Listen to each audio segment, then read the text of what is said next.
Live from Washington, D.C., Jay Sekulow Live. Phone lines are open for your questions right now.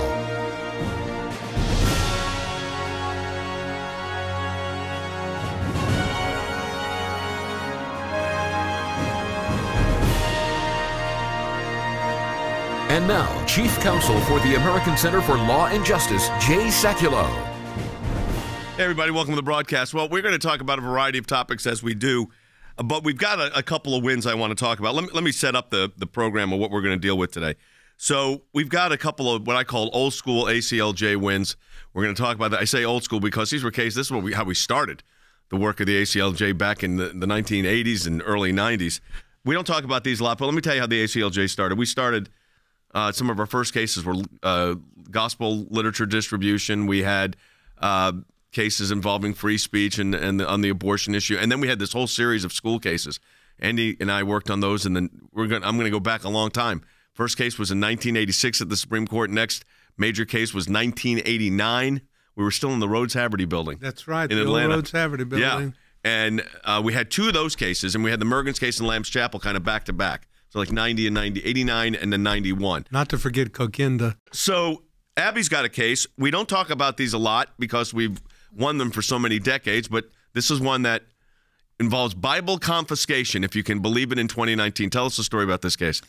So we have a third grader who was bringing his Bible to recess, and that's how he would choose to spend his recess. It was open recess. Children could run around or do what they please for that amount of time, and he began engaging. Students became curious and wanted to read the Bible along with him, and then they wanted to discuss the Bible. So do you know if it was like a children's Bible or what it was? None of the details? I don't have details on what kind of Bible it was, but a teacher became aware that the student was reading from the Bible, instructed the student not to read from the Bible. Okay. The Bible was confiscated. Okay, let's stop. So you're at free time. You got whatever it is, 45 minutes of free time. They're outside or inside or wherever they're doing the recess. Do whatever you want. Hang with your friends. Do activities, whatever you want. This student brings his Bible, reading his Bible. A couple of kids want to come over and read it with him and want to know what it is and talk about it. Teacher comes in and says you can't do that. Right. And doesn't just stop it, but then you're saying when you say confiscate the Bible, what do you mean? Took the Bible away. Like physically grab the Bible? Physically took the Bible away at some point from the child. The principal ends up with the Bible and again instructs the child. So let's back up because this is important for people to understand. You're fourth grader. So how old is a fourth grader? 9, 10? Mm-hmm. Yeah. 9 or 10. Has the Bible confiscated, and the teacher gets it and then sends this they're treating it like it's hazardous material, and they send it to the principal. Then what happens? Well, the principal, again, instructs the child that he can no longer bring his Bible to school, not just to recess, to school period. And that so no Bibles in the school? No Bibles in the school, and that he cannot meet with other students during recess to discuss the Bible or religious beliefs. All right, let's stop right there for a second. What is the parental reaction on this? It's widespread. Most of the time it's disbelief. Now, I'll tell you, some parents in some of the more liberal states, Oregon, California, they're not surprised at all. It is, for them, it is a daily fight in the public school system. Yeah. I mean, they spend their afternoons going through the curriculum with their students and actually teaching them the truth, because we know that much of the public school curriculum is also a problem right now. Yeah. So it just depends. But when you have a Bible confiscated, I can't think of a more disturbing, clear violation of a student's rights. And what a message it sends to the kid. I mean, think about that for a minute. You mean, that you're afraid to take a Bible to school because it's what? Offensive to somebody?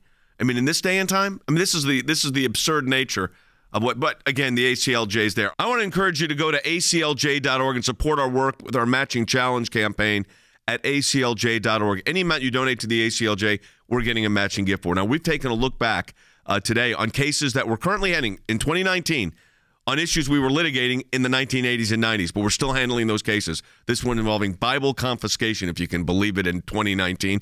But we're here standing for these kids and their families. You're allowing us to do that when you support the work of the ACLJ. So go to aclj.org. Any amount you donate, we get a matching gift for. There's also a number on your screen. You could call it as well.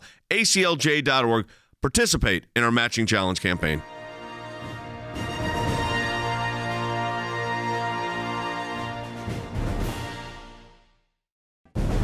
It is a critical time for our nation. And the American Center for Law and Justice is on the front lines, defending life and liberty, engaging the issues that matter most to you and your family. Whether it's working to protect Americans from the dangers of radical Islam and the persecution of Christians, to defending life at the U.S. Supreme Court, to protecting your religious and constitutional freedoms, we could not do this work without you, without your support. And now your support can really make a tremendous difference. For a limited time, you can participate in the ACLJ Matching Challenge. If you make a gift now, it will be doubled. $25 becomes $50. A $100 gift becomes $200. Please stand with the ACLJ right now and call 1-877-989-2255. That's 1-877-989-2255, or go online at aclj.org. Thank you for your support. I was at a board meeting at Youth for Jesus, and the executive director said, we've got a case. The Supreme Court had just granted review. It was about literature distribution at airports.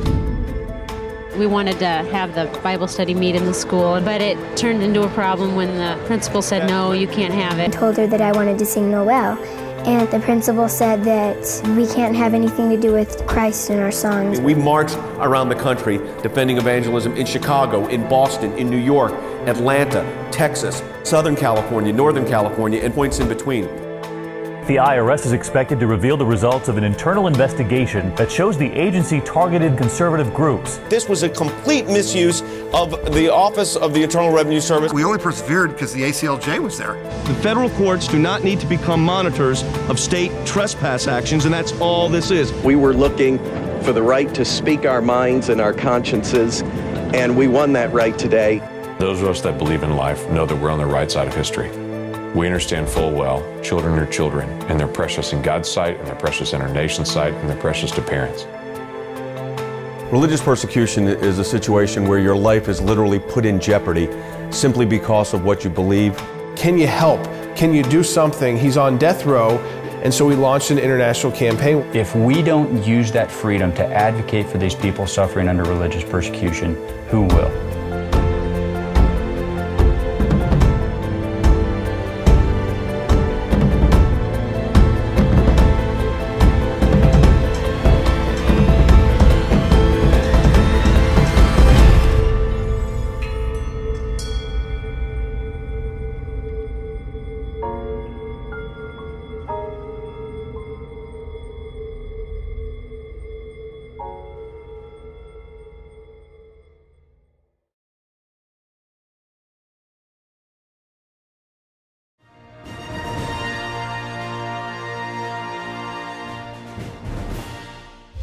The turning point for religious liberty in this country was clearly the Mergens case involving Bible clubs, because it set a different tone. It said no longer will expressions of faith be removed from the public school as if they were somehow subversive or against each other. And that changed the way people thought about religious practice and religious faith, not just in schools, but then across the board. We wanted to have the Bible study meet in the school, and we thought it'd be no problem to start.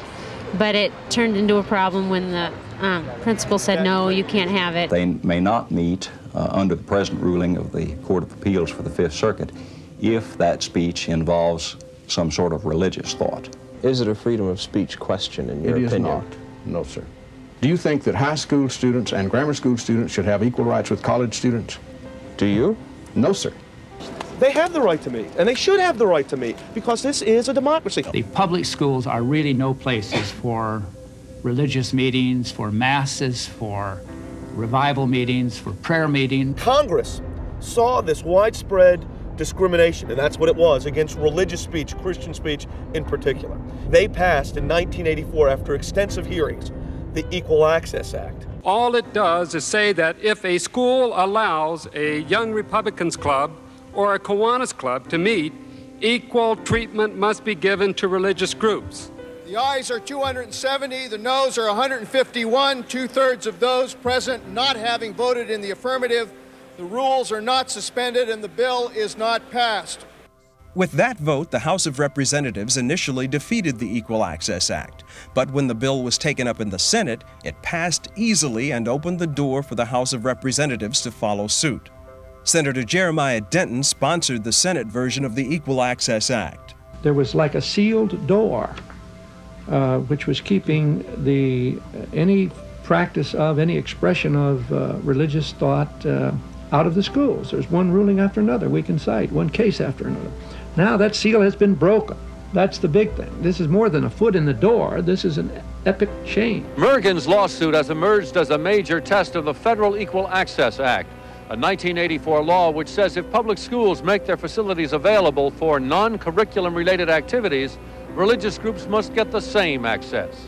Well, they said that we don't allow religious groups like that to meet in the school because of the separation of church and state. And I said, well, the Equal Access Act gives us access to meet. But the school board claimed that campus religious meetings would violate the Constitution's ban against government-sponsored religion. Bridget Mergens stood before the school board and asked that she be allowed to have a prayer club and a Bible club meet on her public high school campus. And they were denied that right, even with the Equal Access case. In 1989, when they made the request to the Supreme Court of the United States, and the Supreme Court said, yes, we're going to hear the Mergens case. In today's Supreme Court hearing, the lawyer for the school board argued the 1984 law shouldn't apply because the activities of all the other student groups were related to classwork, that chess, for example, related to math and logic. The lawyer for the students countered that the school board was violating free speech. Solicitor General Kenneth Starr told the justices the primary thrust of the Equal Access Act was to protect religious liberty and free speech. It's clear that the court was interested in really the implementation of the Equal Access Act, not so much its constitutionality, which is we're very pleased to see. I think that student free speech on the high school campus, when it's religious, is going to be protected. It seems clear that the direction the court was going in was one of how do we implement this type of free speech on a high school campus rather than whether it should even take place to begin with. I called the clerk for months. Has there been a decision in Board of Education versus Mergens? Not yet. Called at 10:20 on June 4th. It's getting near the end of the term. Has there been a decision yet? Not yet. 2 minutes later, we have an office in Washington. My associate calls me and says, Jay, there's been a decision. I said, no, Jim, there has not. He'd been doing this to me for about 3 weeks. He goes, no, I'm really holding it. I said, I don't believe you, but go ahead and tell me. On June 4th, 1990, the United States Supreme Court issued a landmark decision. 8 of the 9 Supreme Court justices ruled in favor of Mergens. By a surprisingly decisive margin, the Supreme Court ruled today that a student Bible study club has as much right to meet in a public school as any other group. The vote was 8-1. By an 8-1 margin, the court ruled that student prayer groups must be allowed to meet in public schools that permit other organized extracurricular activities. Speaking for the court, Sandra Day O'Connor said that high school students are mature enough to understand that permitting Bible clubs would not be an endorsement of religion. The court's liberals approved for a different reason. They called it a freedom of speech case. In Mergens, the court said that when students talk about God, there is no violation of the so-called separation of church and state. The court also said that handing out Christian literature is protected by the First Amendment. It's called pristine speech. It's the highest form of First Amendment activity. The distribution of religious literature on a public school campus is protected because religious literature distribution has always been protected. There was no way. That's what the world said, that you'd have prayer and Bible studies back in a public school. No way. And then the decision came out. And it wasn't just a little victory, it was 8 justices out of 9. What does that say? God answers the prayer of his people. I want to encourage you to go to aclj.org and support our work with our matching challenge campaign at aclj.org. Any amount you donate to the ACLJ, we're getting a matching gift for. Now, we've taken a look back today on cases that we're currently handling in 2019 on issues we were litigating in the 1980s and 90s, but we're still handling those cases. This one involving Bible confiscation, if you can believe it, in 2019. But we're here standing for these kids and their families. You're allowing us to do that when you support the work of the ACLJ. So go to aclj.org. Any amount you donate, we get a matching gift for. There's also a number on your screen. You could call it as well. aclj.org. Participate in our matching challenge campaign.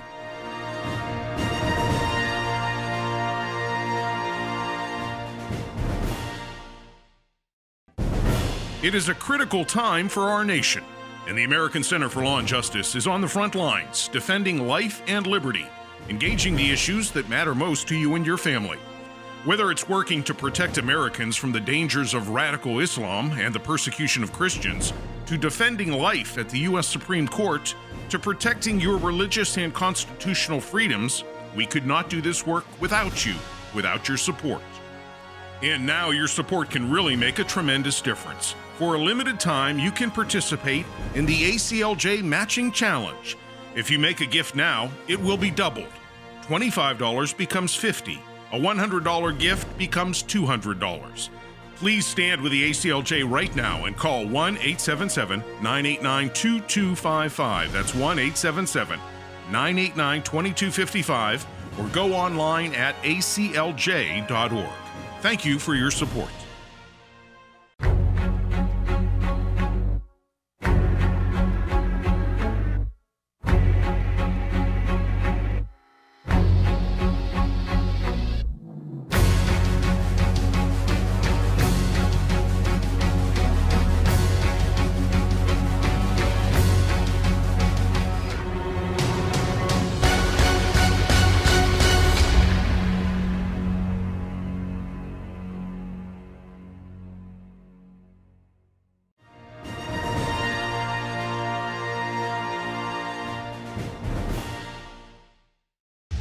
For the past few years, sports has been the center of Jason Bishop's life. His father, Ray, is his baseball and football coach, and together they have won a few trophies. But in early 1993, Jason developed an interest in and a desire to read the Bible.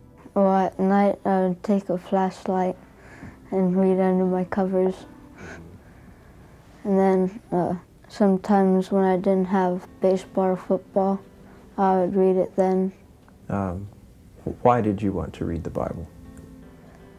Because I wanted to find out more about Jesus and I wanted to live my life for him. Bible reading became a frequent pastime for Jason. He even began to take his Bible along with his other books to school so that he could read during his allotted free reading time. We have reading time where you can read any book.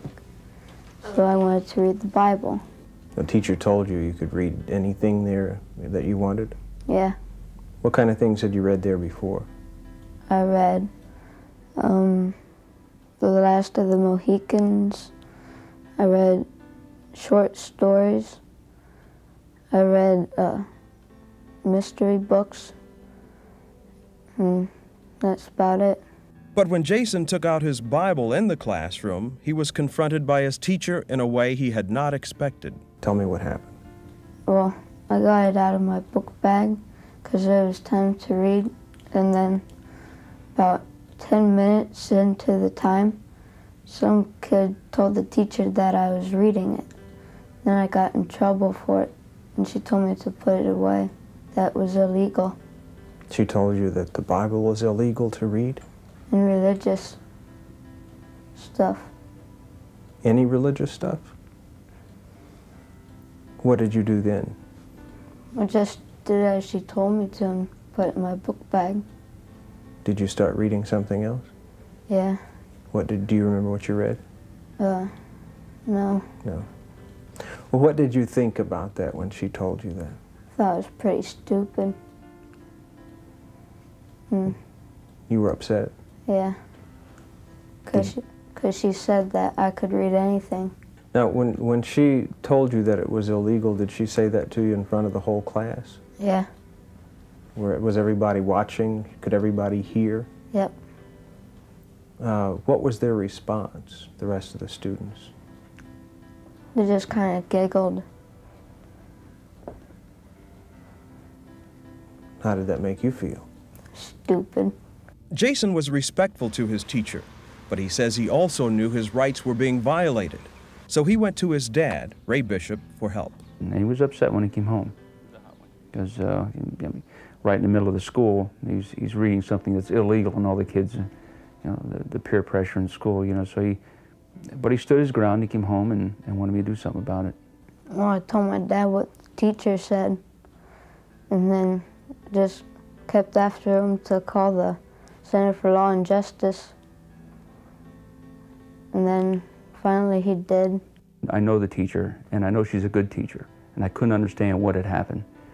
And so I went in to find out what happened. And for the follow-up, Jason kept after me about the follow-up to call the American Center for Law and Justice, and he'd come home every day. Did you call him yet? Did you call him yet? And so I said, yes, I called him.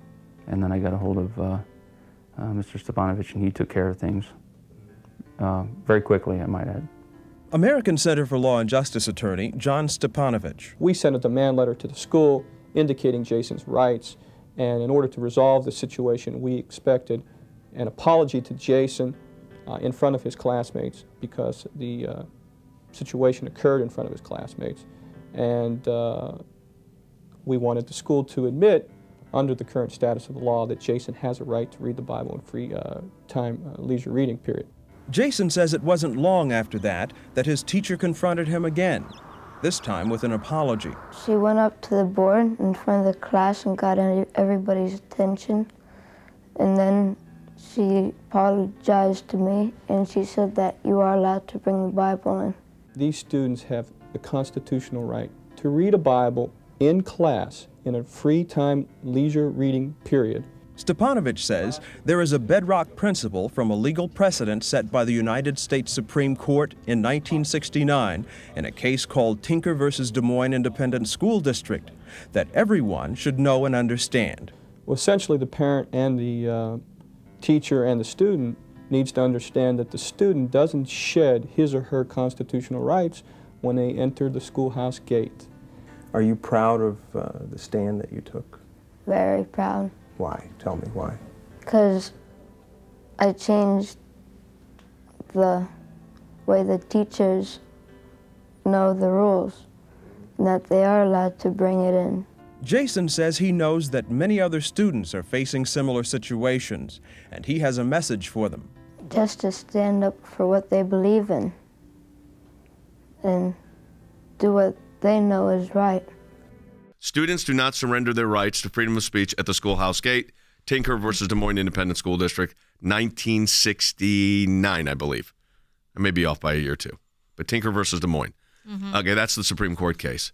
So, Harry, that established precedent is about, 50 years old, 40-something years old. I think that is correct, but I think it's also important to note that we live in a contemporary moment that is marked by profound cultural division. In 2007, I wrote a law review article entitled Shaming Kindergartners, Channeling Dred Scott, Freedom of Expression Rights in Public Schools. And with respect to that particular article, I focused on an attempt to take from a 5-year-old a mural which basically had Jesus Christ prominently displayed in fighting for the environment. And so they took this poster, really, from the child, and this then sparked a case that went up to the United States Supreme Court. So I think we are dealing with a root and branch effort by a number of people to remove religion from public schools. And I think the ACLJ is doing a great job fighting back. Andy, you talked about old school. We had a lot of these cases back in the 90s and 80s. Yes. I mean, there was like a ton of them. There really was. We would get calls and letters from parents and from relatives of kids who were trying to simply read the gospel in the public school or discuss it, and the principals and in many cases misapprehending what the law was, thinking that, no, I can't allow this. Well, we set them right, and the child was allowed to do what the child should be allowed to do. Imagine how freaked out you are as a 9 or 10-year-old. It's hard for most of us to imagine these days, but if you've got young kids, you can imagine that a principal comes and yanks your Bible away and then goes on to tell you, not just that, but that you're also prohibited. I'm sure they didn't use that language. If they did, the 10-year-old must be really confused and upset. Prohibited from meeting with other Christians during recess. That's basically what it was. The principal said that to him. You're prohibited from meeting with other Christians during recess. You're telling that to a 9 or 10-year-old child in the 4th grade, and the ACLJ gets involved. Well, we're going to get into that. So the Bible ends up at the principal's office, right? Right. Then what happens? And then he's then given the instruction that not only can he not bring his Bible, you can't talk about Jesus and your religious beliefs with other children during recess.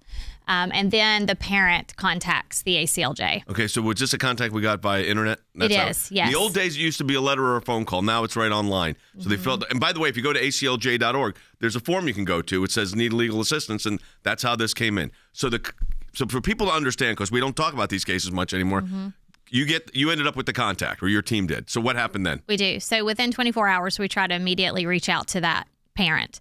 And we did, gathered the information, prepared a demand letter, and sent it off to the school immediately. You know, the Department of Education has guidelines too, and they have religious liberty guidelines. These are, this is going back, I'm thinking 1996 maybe is when they were, maybe they've been updated. But I remember working on them in 1996. And you had these Department of Education, talking about these, mid-level cabinet position, deputies. The Department of Education had guidelines on religious liberty in the schools. They did, and they still do, and you're right, it was the mid-90s, and for the longest time it was available at the same link, and then during the Obama administration, the link disappeared. You couldn't find the document. You had to search for it. Put the brakes on. So you had a Department of Education guideline issued in 1996, which, by the way, was under President Bill Clinton. And then, so they were there for President Bush for 8 years, there for President Clinton, and under the Obama administration, what happened? At some point, the link became a bad link. It was kind of removed, and you had to dig for it to find it. So they basically made it less accessible. Yes, yes. So, Than, what's the okay. This is, so now but these are issues where the department, I know what this was, Jay. Yeah, well, what? It was a glitch. We know they're big on glitch. We get Logan back to Yeah. talk about the glitch. That was his specialty, was the glitch. The glitch was called an edit. That's going to do it for the broadcast today. Let me encourage you to support the work of the ACLJ. You've seen just a whole list of cases we're handling, whether it's on the pro-life issue, whether it's religion and faith in the schools, Bible banning that's taking place in school districts. All of these cases being worked on by the ACLJ. You can be part of our team by supporting our work during this Matching Challenge campaign. Any amount you donate, we get a matching gift for at aclj.org. That's aclj.org. Your gift is matched. So if you donate $20, we get $40. You can also call the number on your screen or simply go to aclj.org. That does it for the broadcast this week. We'll talk to you next week.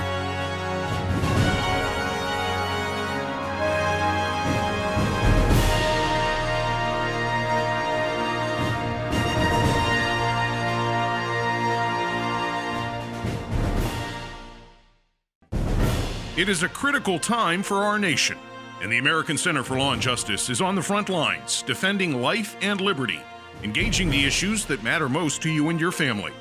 Whether it's working to protect Americans from the dangers of radical Islam and the persecution of Christians, to defending life at the U.S. Supreme Court, to protecting your religious and constitutional freedoms, we could not do this work without you, without your support. And now your support can really make a tremendous difference. For a limited time, you can participate in the ACLJ Matching Challenge. If you make a gift now, it will be doubled. $25 becomes $50. A $100 gift becomes $200. Please stand with the ACLJ right now and call 1-877-989-2255. That's 1-877-989-2255, or go online at aclj.org. Thank you for your support.